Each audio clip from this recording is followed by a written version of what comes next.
Salamat sa bagong araw, Lord. Panginoon, maraming salamat sa bagong araw na ito. Maraming salamat sa masarap na tulog. Maraming salamat sa masarap na pahinga. Alam ko po, Panginoon, na ako'y binantayan ninyo at inalagaan ng buong magdamag. Haharapin ko po, Lord, ang araw na ito na puno ng pag-asa sa aking puso't isipan, sa aking buong pagkatao, sa aking buong araw ngayon. Alam ko po, Lord, na hindi mo ako iiwan ngayong araw na ito at patuloy niyo akong sasamahan at bibigyan ng guidance. Maraming salamat dahil ginising mo ako ngayong umagang ito at alam kong ang araw na ito ay magiging blessed dahil andyan ka, Lord. Punuin niyo po, Lord, ng kasiyahan o joy ang aking puso. Ipaalala niyo po sa akin kung gaano ako ka-blessed sa araw na ito. Lagyan niyo lagi ng dahilan ang aking kasiyahan at mga dahilan kung bakit magiging thankful po ako. Kapag pumasok na po ang problema sa aking araw ngayon, i-remind niyo po ako ng inyong pagmamahal, ng inyong presensya, ng inyong kabaitan, ng inyong pag-aalaga, na kayo po ay laging andyan para ako'y alalayan. Kapag ako ay nanghihina, ipaalala niyo po sa akin na lagi po kayong andyan para ako'y tulungan, para ako'y alalayan, para ako'y alisin sa isang problemadong sitwasyon.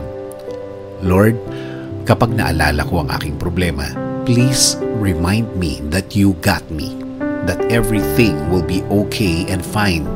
Please remind me also of my purpose.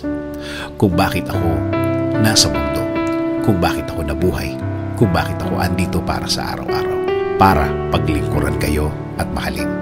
Kasama na ang mga nagmamahal sa akin at nagpapahalaga na kayo pa din ang dapat masunod sa aming buhay.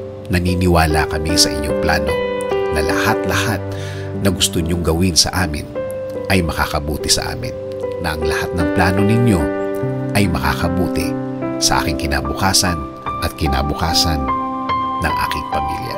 Lord, patuloy niyo pong pasukin ang aking buhay. Isinusuko ko na po sa inyo ang aking araw-araw, ang aking mga gagawin at aking mga plano. Patuloy niyo kaming bigyan ng guidance sa araw na ito at sa mga susunod. Alam ko po, Lord, na ang araw na ito ay mas mabuti, mas maganda, mas produktibo kesa kahapon. Dahil ang lahat ay magbabago kapag kasama ka namin, Lord. In Jesus' name we pray. Amen.